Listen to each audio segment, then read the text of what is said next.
Hello everybody and welcome, this is Haarithio and today I have a much requested video that a lot of people have asked me, and that is how can I get a DNA bomb, or if you've already got a DNA bomb, how to get them more consistently. So today I'm going to give my tips, tricks and strategies on how to get a DNA bomb easier, and yeah. So basically, first point is, the main important thing for me, in my opinion, is you need a good gun, basically. So I recommend either an ASM1 or an assault rifle. I'm in this gameplay in the background, I'm using a HBRA3. It's a very old gameplay, when the game only came out for a month or so, and that's when the gameplay was. That's when I got the gameplay, basically. So it's quite old, and I do play a bit more campy in this gameplay.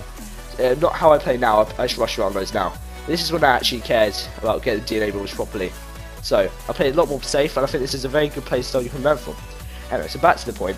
So as I was saying, use a good gun, something that's good at long range, close range, and medium range. Like as I said before, the ASM1 is very good, the HBRA3 is good, the Battle Train 7 is good, AOX is very good, all them kind of guns. So I would definitely recommend them. So you want a good gun because in the DNA industry, obviously you're going to get into a ton of gunfights, and you're definitely going to need a gun that can outgun people, because you don't want to lose silly gunfights, say when you shoot it first because you just got a bad gun. You don't want that to happen. So the next thing is to pick a side of the map and stay to it. What I mean by this is, as you'll see in this gameplay, I just choose one side of the map and I keep patrolling back and forth, going forward, backwards, looking at the side, making sure no one comes in and out, and it just works. It's a very good tactic. I would always recommend this if you're trying to go for your first DNA bomb. It's a solid technique. People can't really find flaws in it, so they won't be able to kill you, and it just helps you dominate the map overall. Because you want map control when you're trying to get a DNA bomb. This definitely does give you map control. If you do it in quite a busy spot, such as where I'm going, just keep going back and forth. So my next point is to use the mini-map. This is a thing that many people overlook, think, oh, I don't need to look, don't need to, but it's definitely probably the most important thing really when you go for a DNA bomb streak.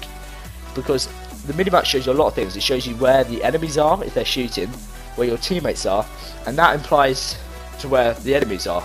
Because if your teammates are in a place where your enemies are not, then you know your enemies are going to be there, basically, if that makes any sense at all.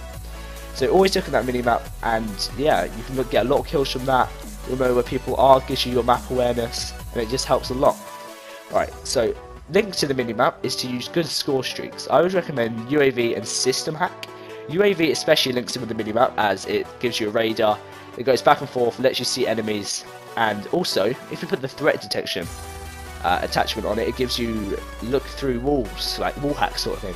That's a really cool sort of thing, and it definitely helps you on these long streaks. As you can see, I can always see where people are, so I always know where they're going to be.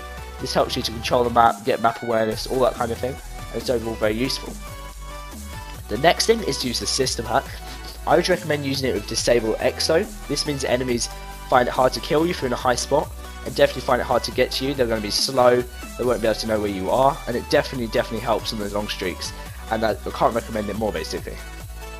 Alright, so my next thing is to outsmart the enemies. What I mean by this is to sort of have a passive play style, take it back a little bit, just pick enemies off in the distance. When they come close, kill them, but obviously try not to get them as close, because that's when people might be able to outgun you.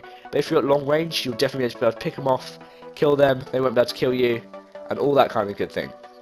So my final thing is, do you need gaming equipment to be able to get these good gameplays and all that kind of thing? So a lot of people ask me this question: would you recommend control freaks, or would you recommend a scuff controller, headset, all that kind of thing? And yes, I would recommend a headset, although it's not vital.